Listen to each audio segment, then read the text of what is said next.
The next branch of government is the judicial branch, which sits our Supreme Court.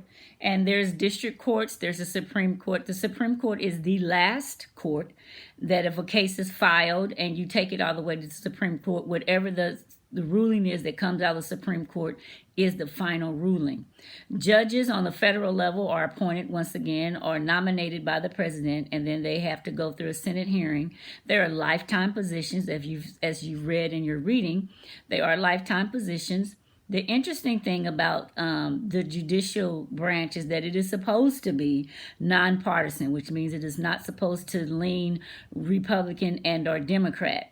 What we're finding as of late in the last maybe 10, 15 years, that is not completely the case. It's definitely not the case with the Supreme Court we have currently. So that is important to note, especially as a person that is of color, a woman, a person who may be gay, to know who sits on the Supreme Court and who's in charge, because once a ruling is made by the Supreme Court, it is the rule of the law. It is the rule of law.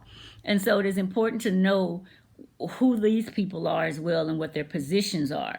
So you can only understand that if you truly take the time to understand the role of the president and who they nominate. We tend to nominate people that think like us or believe like we do, value some of the things we do. And so we currently have a Supreme Court that leans a little bit more conservative on some things.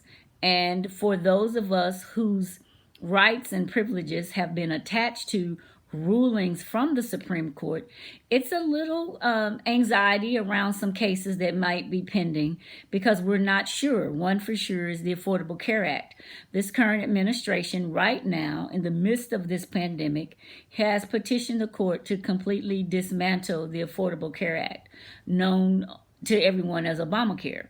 If that happens, millions upon millions of people will once again not have health care. And we're in the middle of a medical crisis. And so that is an issue that you should be concerned about. Although you might be high schoolers, I'm sure your parents are concerned about health care, especially if you know anyone that's been impacted or affected by COVID-19. I'm pretty sure not having health care is something that they are most concerned about. So right now, the judicial branch, our Supreme Court, issued a couple of rulings last week, and I think you should know what those are. So do some research on the most recent Supreme Court rulings. One was around immigration, one was around gay rights, I think. But I know one was around immigration. So research that.